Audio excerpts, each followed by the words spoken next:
ಹಾರ್ದಿಕ್ ಪಾಂಡ್ಯ ಭಾರತ ಕಂಡ ಅತ್ಯದ್ಭುತ ಆಲ್ರೌಂಡರ್ಗಳ ಪೈಕಿ ಒಬ್ಬರು. ಟಿ20 ವಿಶ್ವಕಪ್ನಲ್ಲಿ ಅಕ್ಷರಶಃ ಆರ್ಭಟಿಸಿ ಟೀಂ ಇಂಡಿಯಾ ಟ್ರೋಫಿ ಉಳಿಸಿಕೊಳ್ಳಲು ಕಾರಣರಾದವರು.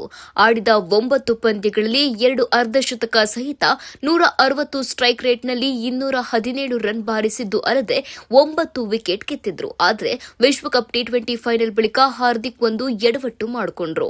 ಟಿ20 ವಿಶ್ವಕಪ್ ಫೈನಲ್ ಪಂದ್ಯ ಗುಜರಾತ್ ಅಹಮದಾಬಾದ್ನ ನರೇಂದ್ರ ಮೋದಿ ಕ್ರೀಡಾಂಗಣದಲ್ಲಿ ನಡೀತಾ ಇತ್ತು.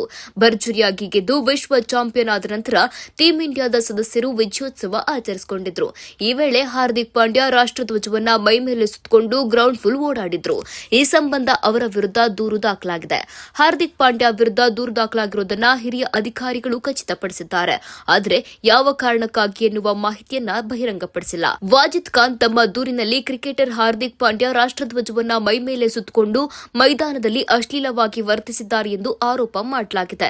ಹಾರ್ದಿಕ್ ಪಾಂಡ್ಯ ಮೈದಾನದಲ್ಲಿ ನಡೆಸಿದ ಈ ಕೃತ್ಯ ಕಾನೂನಿನಡಿಯಲ್ಲಿ ಅಪರಾಧವಾಗಿದೆ ಮತ್ತು ಅವರ ವಿರುದ್ಧ ಕ್ರಮ ತೆಗೆದುಕೊಳ್ಳಬೇಕು ಎಂದು ವಕೀಲರು ತಮ್ಮ ದೂರಿನ ಅರ್ಜಿಯಲ್ಲಿ ಉಲ್ಲೇಖಿಸಿದ್ದಾರೆ. ರಾಷ್ಟ್ರಧ್ವಜಕ್ಕೆ ಗೌರವ ಕೊಡುವುದು ಪ್ರತಿ ಭಾರತೀಯರ ಕರ್ತವ್ಯ ಎಂದು ದೂರಿನಲ್ಲಿ ಹೇಳಲಾಗಿದೆ. ಪಾಂಡ್ಯ ರಾಷ್ಟ್ರಧ್ವಜವನ್ನ ಮೈಮೇಲೆ ಸುತ್ತಕೊಂಡಿದ್ದಾಗ ಅವರ ಗೆಳತಿಯೊಬ್ಬರು ಅವರಿಗೆ ಮುತ್ತಿಡುವ ದೃಶ್ಯ ವೈರಲ್ ಆಗಿತ್ತು. ಭಾರತದಲ್ಲಿ ರಾಷ್ಟ್ರಧ್ವಜದ ಬಗ್ಗೆ ಕೆಲ ನಿಯಮಗಳಿವೆ. ಧ್ವಜವು ಎಂದಿಗೂ ನೆಲಕ್ಕೆ ಅಥವಾ ನೀರಿಗೆ ತಾಗಬಾರದು. ಕೇಸರಿ ಬಣ್ಣ ಯಾವಾಗಲೂ ಮೇಲಿರಬೇಕು. ಧ್ವಜವನ್ನ ತಲೆಕೆಳಗಾಗಿ ಪ್ರದರ್ಶಿಸುವುದು ಅಪರಾಧ. ಹರಿದ ಅಥವಾ ಬಣ್ಣಗೆಟ್ಟ ಧ್ವಜವನ್ನ ಹಾರಿಸಬಾರದು.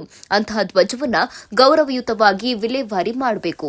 ರಾಷ್ಟ್ರಧ್ವಜವನ್ನ ಯಾವುದೇ ರೀತಿಯ ಸಮವಸ್ತ್ರ, ಉಡುಪು ಅಥವಾ ಮೈಮೇಲೆ ಸುತ್ತಿಕೊಳ್ಳುವ ವಸ್ತ್ರವಾಗಿ ಬಳಸಬಾರದು.